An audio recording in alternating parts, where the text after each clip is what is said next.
بسم اللہ الرحمن الرحیم۔ السلام علیکم۔ شام کا وقت تھا، سردی بڑھ رہی تھی۔ یہ اکتوبر کا مہینہ تھا، رات کے وقت ویسے بھی ٹھنڈ تھوڑی بڑھ جاتی ہے۔ ہم لوگ اپنا کیمپ سمیٹنے لگے۔ پورا دن کیمپ میں لوگوں کو چیک کر کے ہم سبھی ڈاکٹرز تھک گئے تھے۔ کیمپ سمیٹا جا رہا تھا کہ ایک آدمی سامنے سے بھاگتا ہوا ہماری طرف آیا۔ اس آدمی کی حالت دیکھ کر لگ رہا تھا کہ وہ بہت ایمرجنسی میں ہے۔ میں نے اسے دیکھا تو فوراً ہی اٹھ کر کھڑا ہو گیا اور پوچھا، کیا بات ہے بابا جی؟ میری بات سن کر وہ ہانپنے لگا، بولا کہ جلدی میرے گھر چلو، میرے گھر میں بچہ پیدا ہونے لگا ہے۔ میں اس کی بات سن کر ٹھٹر گیا تھا۔ ہمارے پاس زچہ بچہ والا سامان بھی نہیں تھا کہ ہم جا کر ڈلیوری یا آپریشن کر سکتے۔ تبھی میں نے اس سے سوال کیا کہ تمہاری بیوی کی عمر کیا ہے؟ اس نے کہا 36 سال۔ میں نے کہا پھر تو تمہاری بیوی کا بچہ پیدا کرنا ہمارے لیے مشکل ہوگا، ہو سکتا ہے کہ اسے آپریشن کی ضرورت ہو، اور ایسے میں سب جلدی سے میرے گھر چلیں، مجھے کسی چیز کی پرواہ نہیں، میں وہاں پر جاؤں گا نہیں تو میرا بچہ ضائع ہو جائے گا۔ اس کی باتیں سن کر میں کافی ڈر گیا تھا اور یہ بھی سمجھ گیا تھا کہ یہ کیس کافی مشکل ہونے والا ہے، پر میں یہ نہیں جانتا تھا کہ کیس مشکل ہونے کے ساتھ ساتھ ہمارے لیے حیرانی کا باعث بھی ہوگا۔ بہرحال اس آدمی نے ہم پر بھروسہ کیا، کہنے لگا آپ میرے ساتھ چلیں۔ وہ آگے آگے چلنے لگا، ہم لوگ اس کے پیچھے پیچھے اپنا کچھ ضروری سامان لے کر چل پڑے۔ میرے ساتھ ایک لیڈی ڈاکٹر بھی تھی۔ ہم نے تو یہی سمجھا تھا کہ اس آدمی کی بیوی کے ہاں بچہ پیدا ہونے لگا ہے، مگر جیسے ہی ہم لوگ وہاں پہنچے تو اس آدمی کی بیوی گھر کے باہر ہی کھڑی ہمارا انتظار کر رہی تھی۔ ہم لوگ پہنچے تو اپنے شوہر کو کہنے لگی کہ شکر ہے تم جلدی آ گئے ہو، مایا کی تو جان نکلنے والی ہے۔ مایا کون ہے؟ میں نے اس آدمی سے پوچھا تو اس نے جو بات مجھے بتائی میرے قدموں تلے سے زمین نکل گئی۔ بولا کہ مایا ہماری گائے ہے اور آج وہ ایک بچہ پیدا کرنے والی ہے۔ میں تو اس کی طرف دیکھ کر کچھ کہہ بھی نہیں سکتا تھا۔ یہ لوگ اپنی گائے سے بے پناہ محبت کرتے تھے اور مجھے یہاں اس لیے لائے تھے کہ ان کی گائے کا بچہ آسانی سے پیدا ہو سکے۔ اس وقت میرا دل چاہا کہ میں اس کی جی بھر کے بے عزتی کروں، لیکن ایسا کر نہیں سکتا تھا۔ وہ اپنی گائے کی وجہ سے بھی اتنا ہی پریشان تھا جتنا لوگ اپنی بیوی کے معاملے میں ہوتے ہیں۔ سچ پوچھیں تو مجھے اب اس آدمی پر ہنسی بھی آ رہی تھی کہ وہ اپنی گائے کو لے کر اتنا سنجیدہ تھا اور اتنا پریشان بھی تھا۔ خیر ہم لوگوں نے کوئی بات نہیں کی۔ میں نے اس سے کہا کہ تمہاری گائے کا علاج ویسا ہی ہوگا جیسا انسانوں کا ہوتا ہے، تم فکر نہیں کرو۔ میری بات سن کر وہ خوش ہو گیا اور بولا ایسا کرنا بہت ضروری ہے، ورنہ میری بیوی مجھ سے ناراض ہو جائے گی۔ میری نظر اچانک اور بار بار اس آدمی کی بیوی پر جا رہی تھی۔ ایسا نہیں تھا کہ میں اسے کسی دوسری نظر سے دیکھ رہا تھا، لیکن وہ مجھے بہت پراسرار سی لگ رہی تھی۔ اس کی آنکھوں میں عجیب سی شرارت اور خباثت تھی۔ ایسا لگتا تھا کہ وہ کوئی بات ہم سب سے چھپا رہی ہے، مگر کسی کے سامنے بھی کہنا نہیں چاہتی۔ بار بار ہمارے آس پاس منڈلا رہی تھی۔ کبھی کہتی کہ میری گائے کو پانی پلا دیں تو کبھی کہتی کہ اسے چارہ کھلا دیں۔ میں اس کی ان باتوں سے اندازہ لگا پا رہا تھا کہ گائے کے بارے میں وہ بھی بڑی سنجیدہ تھی۔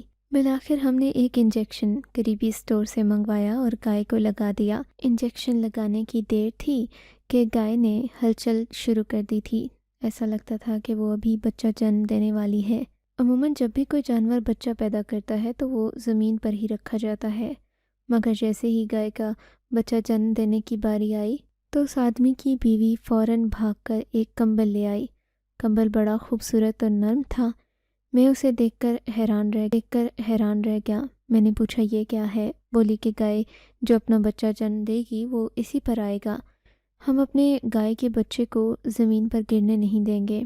میں اس کی ان باتوں سے حیران بھی ہو رہا تھا، لیکن کچھ بولا نہیں۔ گائے کے آگے ایک چارپائی رکھ دی گئی اور ایک کمبل بھی۔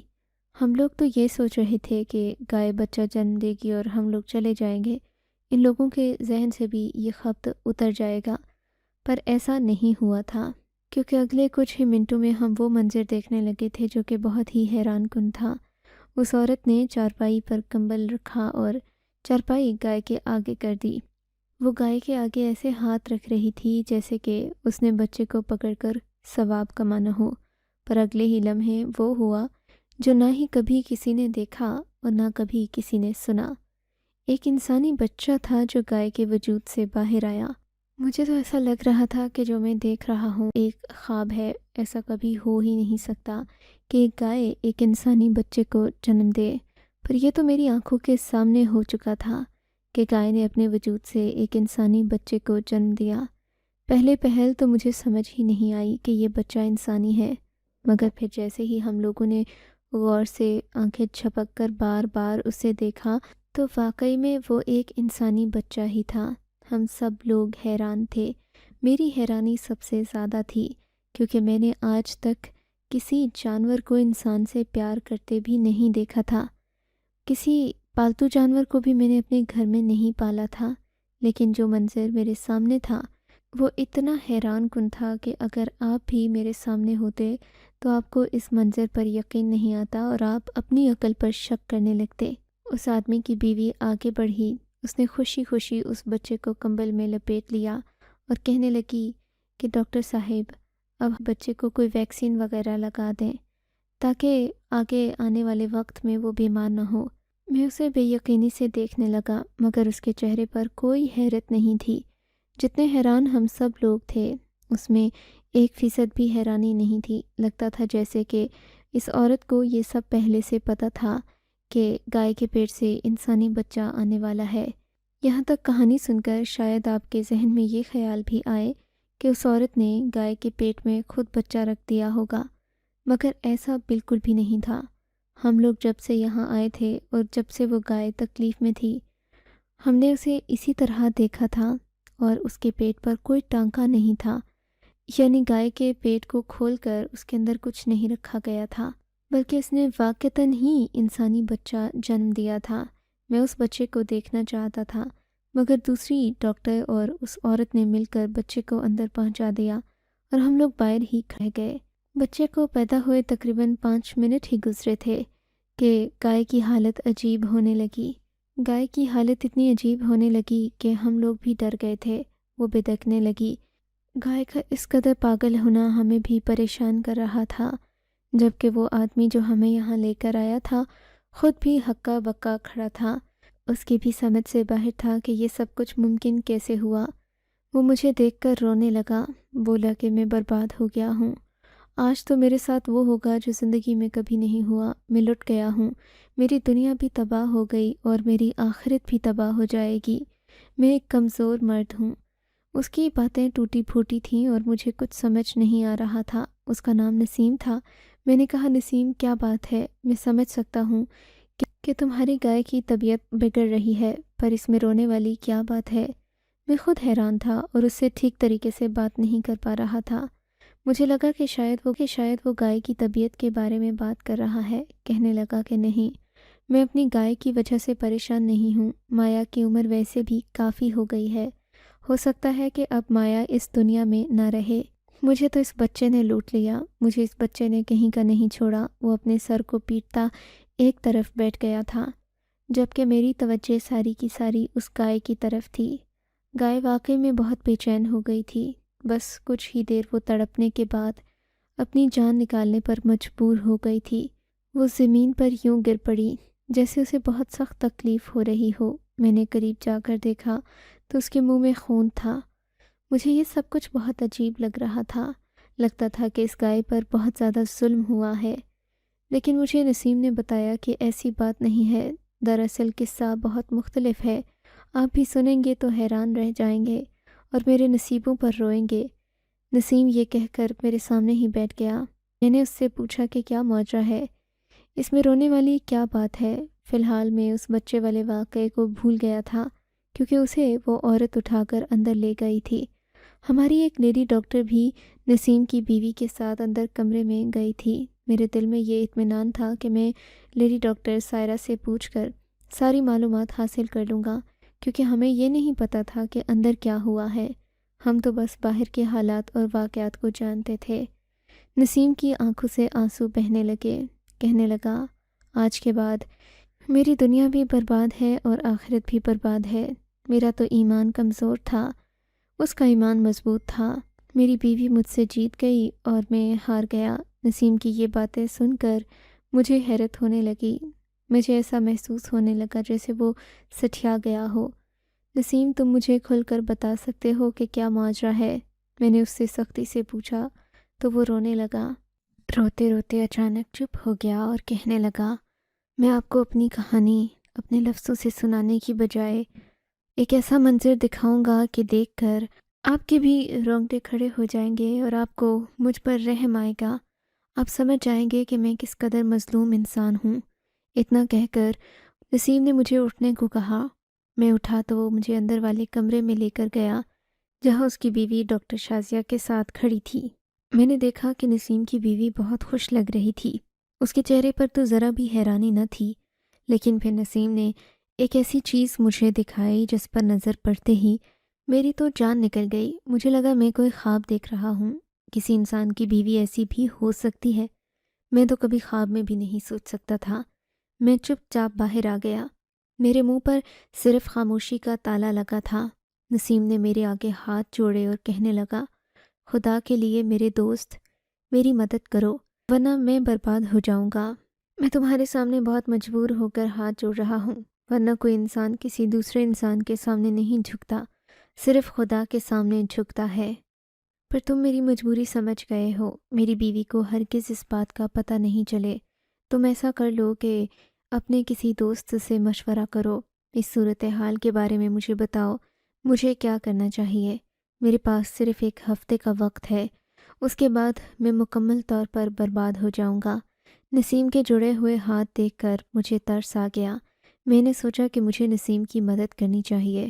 وہ بہت بڑی مصیبت میں مبتلا تھا۔ اس کی ہر ایک چیز خطرے میں تھی۔ اگرچہ اس کے گھر میں ایک انسانی بچہ آ گیا تھا، لیکن نسیم کی تو جان پر بنی ہوئی تھی۔ اگر نسیم کی جگہ کوئی بھی ہوتا تو ایسا ہی سوچتا۔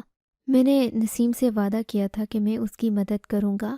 ڈاکٹر شازیہ جب کمرے سے باہر آئیں تو میں نے انہیں بھی ساری بات بتا دی۔ میری بات سن کر ڈاکٹر شازیہ کو زیادہ حیرت نہیں ہوئی تھی۔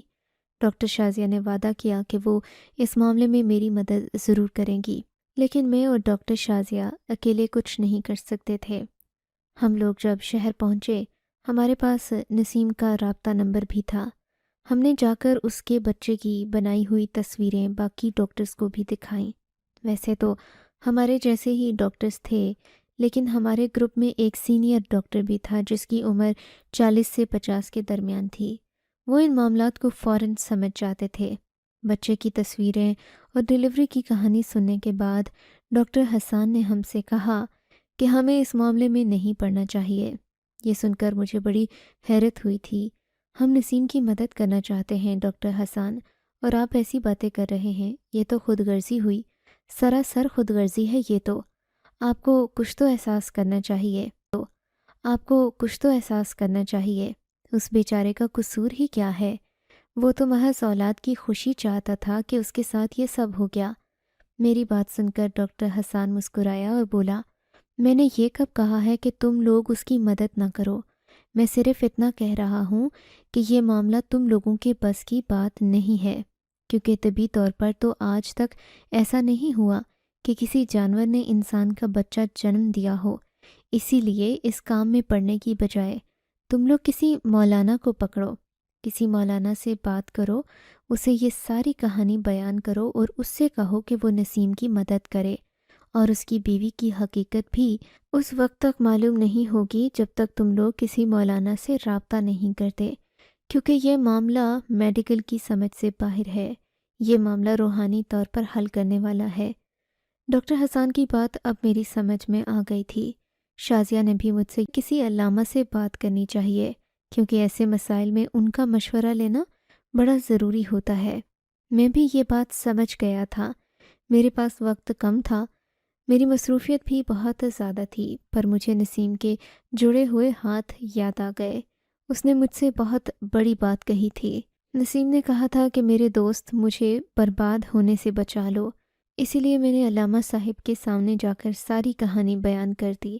ساری بات سننے کے بعد وہ بھی حیران ہو گئے۔ کہنے لگے، میں نے آج تک ایسی کسی چیز کے بارے میں نہیں سنا، پہلی بار میں تم سے سن رہا ہوں کہ ایسا بھی کچھ ہوتا ہے، ورنہ تو تمہیں پتہ ہے میں ایک روحانی شخصیت ہوں، میرے پاس ایسے کئی کیس آئے ہیں لیکن جو تم بتا رہے ہو کہ ایک گائے نے انسانی بچہ جنم دیا ہے، ایسا میں نے پہلی بار سنا ہے۔ لیکن میں تمہارے ساتھ چلنے کو تیار ہوں، کیونکہ نسیم بھی مسلمان ہے اور ہمیں اس کی مدد اس مشکل گھڑی میں ضرور کرنی چاہیے، پیچھے نہیں ہٹنا چاہیے۔ علامہ صاحب کی بات سن کر مجھے بڑا حوصلہ ہوا تھا۔ میں نے ان کو وہ چیز بھی دکھا دی جو نسیم نے مجھے دی تھی۔ میں نے نسیم کی چیز علامہ صاحب کو دے دی۔ وہ بھی بڑے حیران تھے، کہنے لگے کہ ہمیں جلد از جلد واپس سندھ چلنا ہوگا۔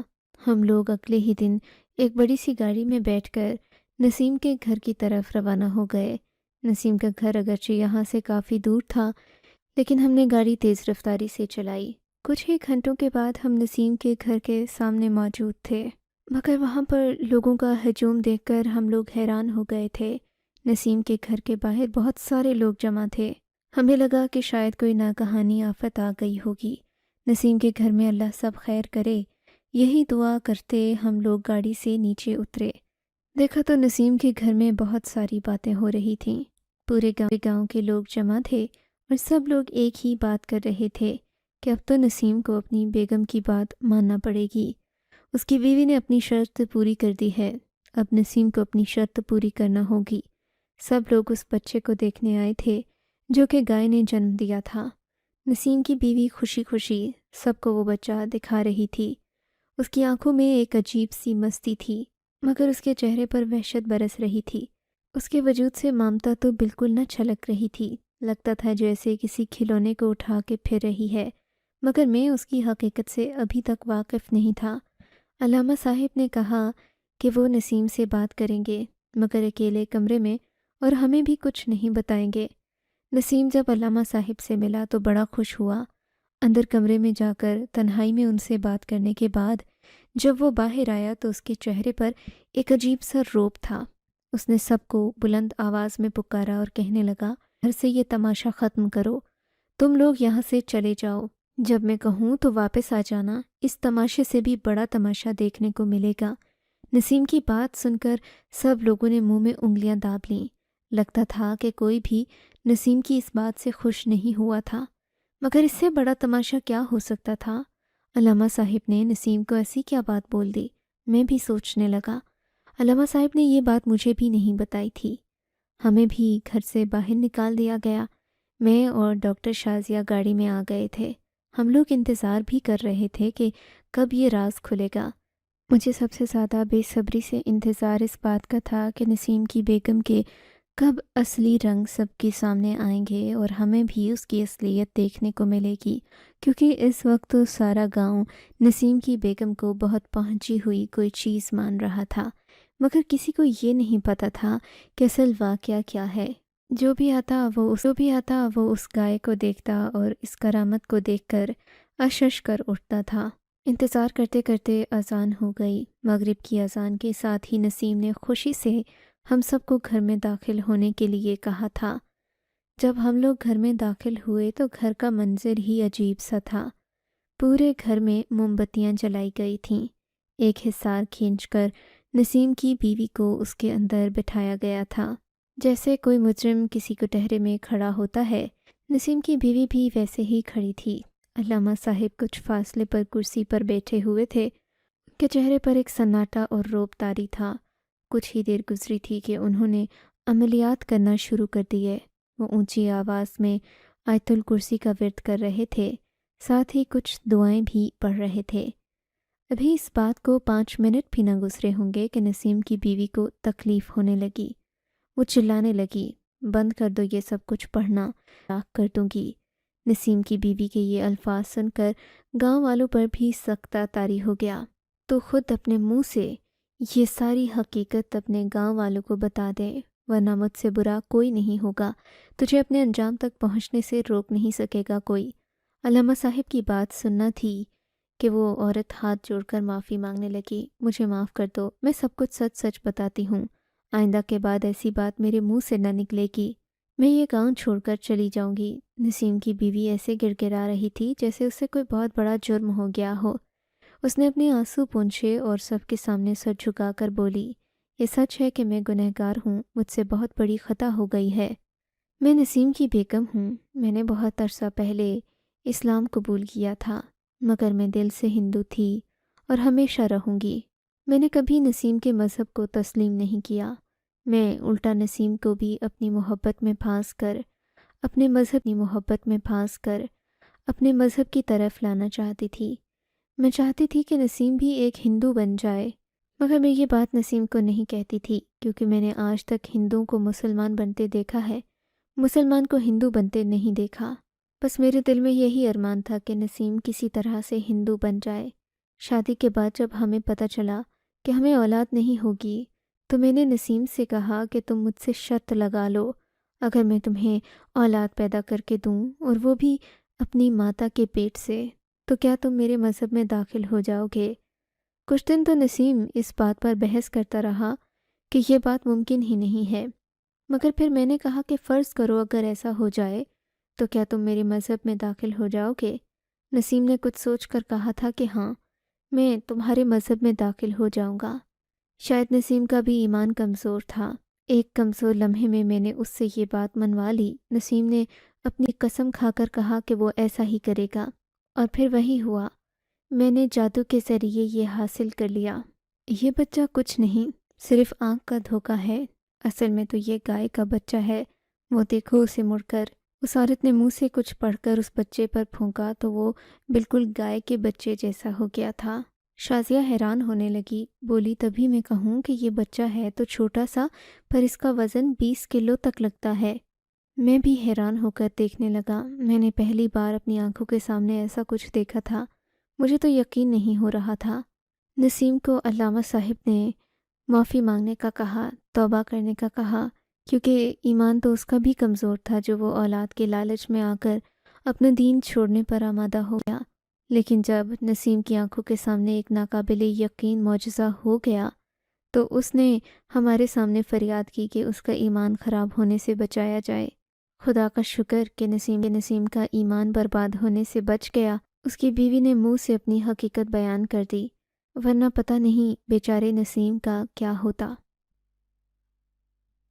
آپ کو اگر یہ کہانی اچھی لگی ہے تو اس ویڈیو کو لائک کیجیے، اور اس طرح کی مزید کہانیاں سننے کے لیے ہمارے چینل کو ضرور سبسکرائب کیجیے۔ کہانی سننے کا شکریہ۔ آپ سے ملاقات ہوگی اگلی ویڈیو میں، تب تک کے لیے اللہ حافظ۔